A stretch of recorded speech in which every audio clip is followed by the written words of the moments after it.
Fraud तरीके से लगाई हो, जिस दिन कोई प्रूफ दे दे मैं दूसरे दिन जहां से छोड़ के जम्मू कश्मीर चला जाऊंगा वापिस। रोना तो इसी बात क्या है, आपने लगाया क्या है? JKSSB घोटालों की भरी हुई है। SI के एग्जाम हुए, बच्चों ने एग्जाम दिए, वहां आप कह रहे हैं घोटाला हुआ है। फायर सर्विसेज के एग्जाम हुए, वहां आप कह रहे हैं। FAA के एग्जाम हुए, वहां आप कह रहे हैं घोटाला। तो ये घोटालों की सरकार चल रही है, तभी हम कह रहे हैं सब इलेक्शन करवाइए। भाजपा भी कह रही है कि हम भी तैयार हैं, चुनाव जब भी होंगे तो हम तैयार हैं, हमारी कमर कस ली है हमने अपनी, और हम विपक्ष के लिए जब भी सवाल पूछता कहते हैं विपक्ष है कहाँ, एक एक करके सब तो बाजिंदा पार्टी में आ जाएंगे। ये नोटिंग कह रहे हैं कि हम तैयार हैं। तैयार हैं तो करवाइए ना, हम तो कह रहे हैं सुबह करवाइए। LG साहब कह रहे हैं कि सरकार के कंसोलिडेटेड फंड में नहीं रहेगा, ये जम्मू म्युनिसिपल कॉर्पोरेशन और श्रीनगर म्युनिसिपल कॉर्पोरेशन के ही फंड में रहेगा, वही तय करेगी इसे कहाँ खर्चना कहाँ नहीं खर्चना। सरकार नहीं इस पे पैसे पे कोई भी हक जता रही। जब टैक्स लगाने वाली एजेंसी जो है वो कहती है हम तो चाहते नहीं कि टैक्स लगे। लोकल बॉडीज के जो इलेक्टेड रिप्रेजेंटेटिव है तो सभी कह रहे हैं कि हम टैक्स नहीं लगाना चाहते, प्रॉपर्टी टैक्स नहीं लगाना चाहते। तो फिर LG साहब क्यों लगा रहे हैं? डेली वेजेस सड़कों पर हैं, युवा सड़कों पर हैं, और तमाम लोग जो है इस समय सड़कों पर हैं, हर एक जो है अपने हक के लिए मांग उठा रहा है। टैक्स लगाने वाले भी जो लोगों को क्यों बेवकूफ बना रहे हैं? कौन लगा रहा है यहाँ? LG कौन है ये? यहाँ एडमिनिस्ट्रेशन किसका है? बीजेपी का है। और किसका है? सेंटर में किसकी सरकार है?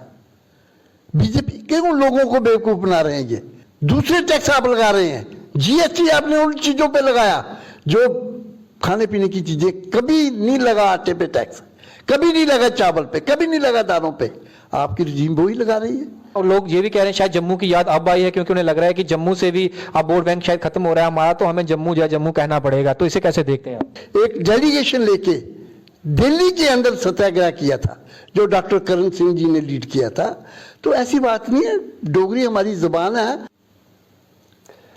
जम्मू कश्मीर के हालातों पर चर्चा करने के लिए नेशनल कॉन्फ्रेंस की बात करें, प्रोविंशियल प्रेसिडेंट रतनलाल गुप्ता जी मेरे साथ हैं, उनसे सीधी बातचीत करेंगे, क्योंकि हाल ही में ऑल पार्टी मीटिंग जो फारूक अब्दुल्ला जी के घर पर हुई थी उसमें तमाम पार्टीज ने शिरकत करी। उसमें रतनलाल गुप्ता जी भी मौजूद थे उस समय, उस दिन तमाम मीडिया ने उसे कवर किया। उसके बाद उन्होंने जो कहा वो हुआ, वो दिल्ली गए, वहां पर जाकर उन्होंने तमाम विपक्ष की जितनी भी नेशनल पार्टीज हैं उनके लोगों से मुलाकात करी। उसके बाद इलेक्शन कमीशन ऑफ इंडिया के दफ्तर पहुंचे, वहां पर भी उन्होंने मेमोरेंडम सौंपा, उनसे भी बातचीत करी, चुनाव जल्द हों इसके लिए भी कहा। और डॉक्टर फारूक अब्दुल्ला जी ने बाहर आकर मीडिया कर्मियों से बाइट दी और ये कहा कि चुनावों को लेकर चुनाव आयोग ने आश्वस्त किया है उन्हें कि हम जो है स्थिति पर पूरा नजर बनाए हुए हैं और जल्द जो है वो चुनाव जम्मू कश्मीर के अंदर करवाएंगे। अभी से जानते हैं आखिरकार घटनाक्रम क्या कहता है और क्या लगता है कि चुनाव जल्द होने जा रहे हैं जम्मू कश्मीर के अंदर, क्योंकि संकेत तो LG मनोज सिन्हा भी दे रहे हैं कि हो सकता है कि मई के बाद चुनाव जम्मू कश्मीर में हो सकते हैं। रतनलाल गुप्ता जी, ऑल पार्टी मीटिंग जिस दिन हुई उस दिन आप भी वहां मौजूद थे, डॉक्टर फारूक अब्दुल्ला जी की अगुवाई में वो तमाम लोग वहां पहुंचे, उन्होंने उसमें जो कहा वो हुआ भी। दूसरे दिन एक दो दिन में वो दिल्ली पहुंचे, चुनाव आयोग से मुलाकात की, विपक्ष की जितनी भी पार्टीज थी उन सबसे मुलाकात की। आपको क्या लगता है चुनाव आयोग अब चुनाव जम्मू कश्मीर के अंदर जल्द करवाने जा रहा है? देखिए, इलेक्शन कमीशन ऑफ इंडिया को जब हमारा ऑल पार्टी डेलीगेशन मिला जनाब डॉक्टर फारूक साहब की सरपरस्ती में, तो उन्होंने काफ़ी हमें आश्वासन दिया कि क्योंकि उन्होंने तमाम जो प्रोसेस है वो तो कंप्लीट किया हुआ है और वो चाहते भी हैं कि इलेक्शन हो जाएं, तो अब जब तक होम मिनिस्ट्री क्लियरेंस ना दे या उनका जैसे होम मिनिस्टर साहब ने कहा कि भाई अप्रोप्रिएट टाइम पे हम यहाँ इलेक्शन करवाएंगे, वो अप्रोप्रिएट टाइम क्या होगा कैसा होगा ये तो वही बता सकते हैं। लेकिन जो प्रक्रिया है इसकी इलेक्शन की वो ऑलमोस्ट कंप्लीट है, लिमिटेशन हो गई है। उसके बाद ये समरी रिवीजन इलेक्टोरल का हो गया है, वो भी कंप्लीट हुआ है और बाकी भी जो सिस्टम है वो तो है। अब करवाना नहीं करवाना ये तो उन पे ही डिपेंड करता है। यहाँ तक डेमोक्रेटिक मुल्क का ताल्लुक है, इलेक्शन तो इसकी रूह है और इलेक्शन के बिना डेमोक्रेसी क्या है?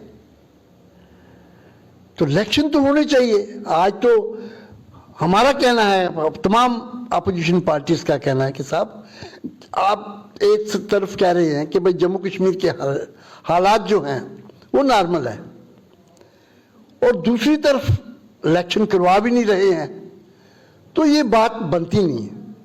अगर आप समझते हैं हालात कंप्लीट है, तो जैसे बाकी स्टेटों में इलेक्शन हो रहा है तो यहाँ भी होना चाहिए। तो हम तो यही कहेंगे कि साहब पिछले 8 साल से यहाँ इलेक्शन नहीं हो रहा है, 4 साल से आपकी असेंबली यहाँ डिसॉल्व हुई है, और उसके बाद as per constitution and as per supreme court ruling के असेंबली डिसॉल्व हुए 6 महीने के बाद इलेक्शन करवाने चाहिए। तो हमारा कहने का मकसद ये है कि भाई जब सब कुछ ठीक है तो इलेक्शन करवाने में क्या हर्ज है, वो तो करवा देने चाहिए इनको। जी, एक चीज़ और जानना चाहूँगा रत्ना जी आपसे मैं, जिस तरीके से डॉक्टर फारूक अब्दुल्ला लगातार जो है अब सियासी हलचल जो है उन आपकी पार्टी की भी तेज़ नज़र आ रही है, और कश्मीर की बात करें, जम्मू की बात करें, तमाम लोगों से जो है विचार विमर्श किया जा रहा है। हाल ही में वो पैंथर्स पार्टी के जो उनका दिवस था वहाँ पहुँचे, वहाँ पर उनका एक बयान काफ़ी वायरल हो गया। उस बयान के बाद उन्होंने कह दिया कि डोगरी बोलनी चाहिए हमें, जय जम्मू का उन्होंने नारा वहाँ से दिया।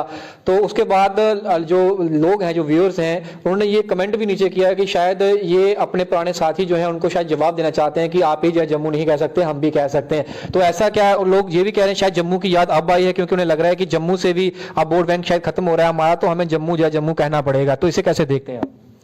देखिए, ये लोगों के वहम है और वो किस तरह ले रहे हैं हम नहीं समझते, लेकिन national conference Jammu Kashmir national conference का नाम है, जम्मू पहले आता है। जम्मू तो नेशनल कॉन्फ्रेंस के लोगों के दिलों में है। ये बात कहना कि नहीं, और डोगरा, हम डोगरी की हमेशा वो करते रहे हैं कि भाई डोगरी ज़बान जो हमारी है इसकी ज़्यादा से ज़्यादा प्रशंसा होनी चाहिए, ज़्यादा से ज़्यादा इसकी तरक्की होनी चाहिए।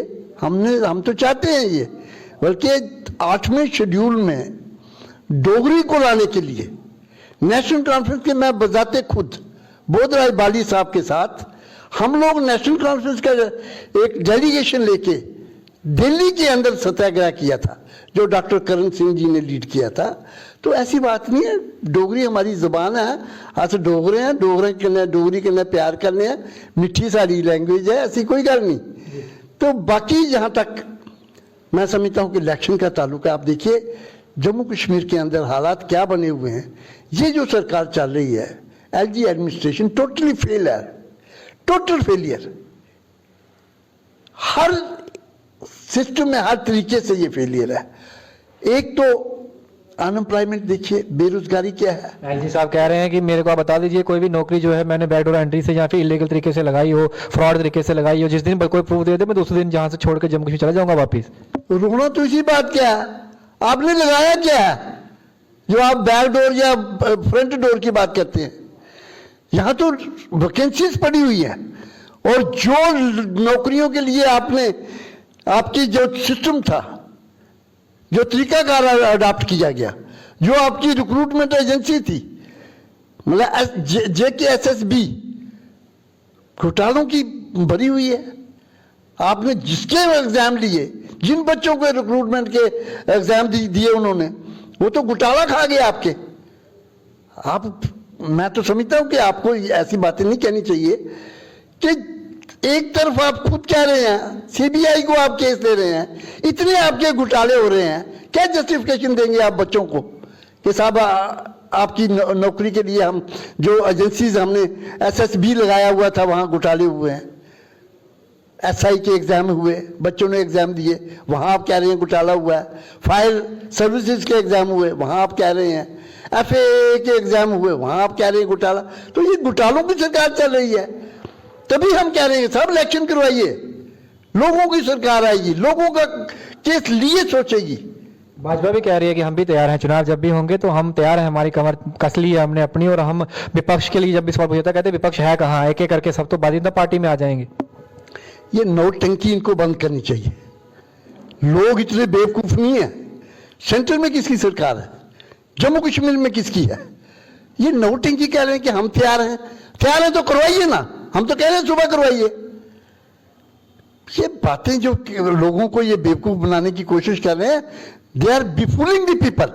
और लोग बड़े सियाने हो गए हैं, बेसिकली वो इनको बेवकूफ समझते हैं, ये जो बातें कर रहे हैं बीजेपी वाले। हाल ही में एक चैनल पर सर्वे भी हुआ है, उस सर्वे में तमाम लीडर्स के 50,000 का सैंपल लिया गया। उस चैनल पर निजी चैनल था, उसमें दो चेहरे सबसे पॉपुलर रहे, जिसमें उमर अब्दुल्ला जी का चेहरा था और रविंद्र रैना का था। रविंद्र रैना 46% और वही उमर अब्दुल्ला जो है वो 40% के साथ जो थे दूसरे नंबर पर रहे। तो लगता है कि चुनाव होंगे तो टक्कर जो है दोनों चेहरों में देखने को मिलेगी।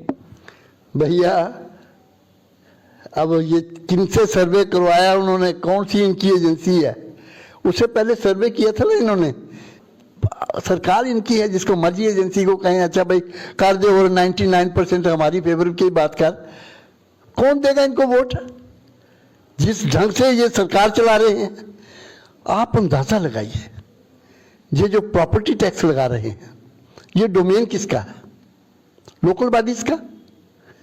लोकल बॉडीज ही लगा सकते हैं ना। और लोकल बॉडीज के जितने रिप्रेजेंटेटिव लोगों के चुने हुए नुमाइंदे हैं एट प्रेजेंट है ना, हमारे जम्मू कारपोरेशन या कश्मीर श्रीनगर कारपोरेशन या म्यूनसिपल काउंसिल्स या म्यूनसिपल कमेटी जितनी भी जम्मू कश्मीर के अंदर है, सब इलेक्टेड है ना। अब प्रॉपर्टी टैक्स आप गवर्नमेंट लगा रही है without consulting these elected people of Jammu Kashmir, तो आप किस डेमोक्रेसी की बात कर रहे हैं? एलजी साहब कह रहे हैं कि सरकार के कंसोलिडेटेड फंड में नहीं रहेगा, ये जम्मू म्युनिसिपल कॉर्पोरेशन और श्रीनगर म्युनिसिपल कॉर्पोरेशन के ही फंड में रहेगा, वही तय करेगी इसे कहाँ खर्चना है कहाँ नहीं खर्चना। सरकार नहीं इस पे पैसे पे कोई भी हक जता रही। पर एलजी साहब इस डोमेन में आ सकते हैं जब टैक्स लगाने वाली एजेंसी जो है वो कहती है हम तो चाहते नहीं कि टैक्स लगे। लोकल बॉडीज के जो इलेक्टेड रिप्रेजेंटेटिव है वो सभी कह रहे हैं कि हम टैक्स नहीं लगाना चाहते, प्रॉपर्टी टैक्स नहीं लगाना चाहते, तो फिर एलजी साहब क्यों लगा रहे हैं? ये तो फिर तानाशाही होगी ना। रविंद्र रैना जी का भी एक बयान सामने है। हाल ही में उन्होंने एक बड़ा फिर से एक बार जब उनसे सवाल पूछा गया कि डेली वेजेस सड़कों पर हैं, युवा सड़कों पर हैं और तमाम लोग जो है इस समय सड़कों पर हैं, हर एक जो है अपने हक के लिए मांग उठा रहा है, तो आखिरकार इनका समाधान कब होगा? कब? प्रॉपर्टी टैक्स को लेकर जब उनसे सवाल पूछा तो उन्होंने कुछ कहा नहीं। उस पर भी उन्होंने फिर बाद में जरूर कहा कि मैं नहीं चाहता हमारी सरकार आएगी तो हम इसे वापस ले लेंगे, लेकिन उन्होंने ये कहा है कि कैबिनेट मीटिंग, पहली कैबिनेट मीटिंग और सारे मसले हल। वो फर्स्ट कैबिनेट मीटिंग पे ही अटके हुए हैं अब तक। उनको पूरा यकीन है कि सरकार हमारी होगी, सीएम हमारा होगा और कैबिनेट मीटिंग में हम ही बैठेंगे और हम ही फैसला करेंगे जनता का। भैया टैक्स लगाने वाले भी जे लोगों को क्यों बेवकूफ बना रहे हैं? कौन लगा रहा है यहाँ? एलजी कौन है? ये यहाँ एडमिनिस्ट्रेशन किसका है? बीजेपी का है। और किसका है? सेंटर में किसकी सरकार है? बीजेपी। क्यों लोगों को बेवकूफ बना रहे हैं? ये मेरी सरकार आई, तेरी सरकार, आपकी सरकार आएगी कहां से? कौन देगा आपको वोट? जिन लोगों को आपने तबाह बर्बाद कर दिया जम्मू कश्मीर के अंदर, एक स्टेट का स्टेटस था जम्मू कश्मीर के लोगों का, जम्मू कश्मीर स्टेट थी, आपने यूटी पे लाया, आपको वोट देंगे लोग। आप प्रॉपर्टी टैक्स लगा रहे हैं, दूसरे टैक्स आप लगा रहे हैं, जीएसटी आपने उन चीजों पे लगाया जो खाने पीने की चीजें। कभी नहीं लगा आटे पे टैक्स, कभी नहीं लगा चावल पे, कभी नहीं लगा दालों पे। आपकी रजीम वही लगा रही है। अनएम्प्लॉयमेंट की रेट देखिए आप कहां जा रहा है, नौकरियां छूट गई लोगों की। आप ये टोल प्लाजा, इसका 60 मील का डिफरेंस होना चाहिए, फर्क होना चाहिए ना। और आपके गडकरी जी ने कहा कि साहब ये जो अगर कहीं काम पे है अगर तो हम 3 महीने के अंदर उठाएंगे। कौन है, कहां किसको सुनाए? ये लोग जो रो रहे हैं जम्मू कश्मीर के, अपनी फरियाद किसके आगे ले जाएं? नेशनल कॉन्फ्रेंस अगर सत्ता में आती है तो जैसे टोल प्लाजा की आपने बात की, एक और मुद्दा है ओपीएस का। जम्मू कश्मीर के लोग ओपीएस को लेकर भी थोड़ा सा चर्चाओं में है इस समय की ओल्ड पेंशन स्कीम, क्योंकि कांग्रेस जहां सरकार बना पाई वहां ओपीएस को लागू कर दिया गया। तो ओपीएस को लेकर, डेली वेजेस को लेकर, टोल प्लाजास को लेकर, तो क्या आपने एजेंडे में नेशनल कॉन्फ्रेंस इन मुद्दों को जरूर डालेगी? क्योंकि टोल जैसे आपने बात की, तो क्या जब सरकार बनेगी तो सरकार अपनी जुडिक्शन के अंदर जो भी चीजें लाना चाहती है वो फैसला कर सकती है, तो क्या इन चीजों पर भी गौर फरमाया जाएगा? बिल्कुल। नेशनल कॉन्फ्रेंस ये बड़ा साफ कर देना चाहती है कि जब नेशनल कॉन्फ्रेंस की सरकार बननी इसी की है, कोई और माइका लाल यहाँ नहीं है कोई ऐसी पार्टी जो जम्मू कश्मीर के अंदर स्वयं नेशनल कॉन्फ्रेंस के हुकूमत बना सके। जब हमारी हुकूमत बनी, आज इलेक्शन करवा लीजिए, आज बनेगी, और हम ये जितने काले कानून 5 अगस्त 2019 के बाद जम्मू कश्मीर के अंदर लागू हुए हैं उनको हम तमाम को रोल बैक करेंगे। प्रॉपर्टी टैक्स रोल बैक होगा, जो पूरे 1.5-2 साल से सड़कों पे जो डेली वेजर्स हैं, इनको रेगुलाइज हम करेंगे कानून के मुताबिक। जो लोग सड़कों पे इस वक्त बैठे हैं, उन तमाम मसलों का समाधान हम करेंगे। ये हम आपको लिख के देते हैं, वायदा करते हैं। लिहाजा आज इसलिए तो लोग चाहते हैं कि साहब सरकार इलेक्शन फौरी करवाए, ताकि ये जो एक तानाशाही जम्मू कश्मीर के अंदर चल रही है ये खत्म हो और जम्मू कश्मीर के लोगों का अपना राज हो, लोग अपने राज के मुताबिक चलें, लोगों की सुनवाई हो। कहीं ये जो काले कानून यहाँ पे टैक्सों के और दूसरे तीसरे हैं, उसे छुटकारा मिले और यहाँ पे हम यकीनी बनाएंगे जम्मू कश्मीर के लोगों को जॉब जो अपॉर्चुनिटी है वो जम्मू कश्मीर के बच्चों को मिलेगी। जम्मू कश्मीर के बच्चे जम्मू कश्मीर में नौकरी करेंगे, कोई बाहर का नहीं आएगा। इसी प्रकार जमीन की सुरक्षा हम पूरी करेंगे, पूरी गारंटी करेंगे कि जमीन जो है हमारी, कोई जितने ये पीले पंजे और दूसरे पंजे यहाँ कोई चलने नहीं देगा। लोगों को इंसाफ मिलेगा और गुर्बत गरीब जो है वो 2 टाइम की रोटी, उसकी गारंटी हम देंगे। चलिए, बहुत बहुत शुक्रिया आपका समय देने के लिए, इस चर्चा में हमारे साथ बने रहने। Thank you very much. Provincial president Ratanlal Gupta ji हमारे साथ सीधी बातचीत हमने की है और साफ तौर पर संदेश है जम्मू कश्मीर की जनता के लिए, नेशनल कॉन्फ्रेंस की सरकार जरूर बनेगी और लोग हमें जो है वो चुनकर सत्ता में जरूर काबिज करेंगे। और जब हम सत्ता में आएंगे 5 अगस्त 2019 के बाद जितने भी काले कानून जो इस सरकार ने लोगों पर थोपे हैं उन सबको रोल बैक किया जाएगा। जनता जो है खुशहाली से जिंदगी जो है जम्मू कश्मीर के अंदर व्यतीत करेगी। आपको राय अपनी कमेंट सेक्शन में रखनी है, वीडियो को शेयर ज्यादा से ज्यादा करना है और साफ तौर पर अब विपक्ष जो है उसका रुख जो है वो आपने देख लिया है किस तरफ है और वो जनता के लिए क्या सोच रहे हैं और एजेंडा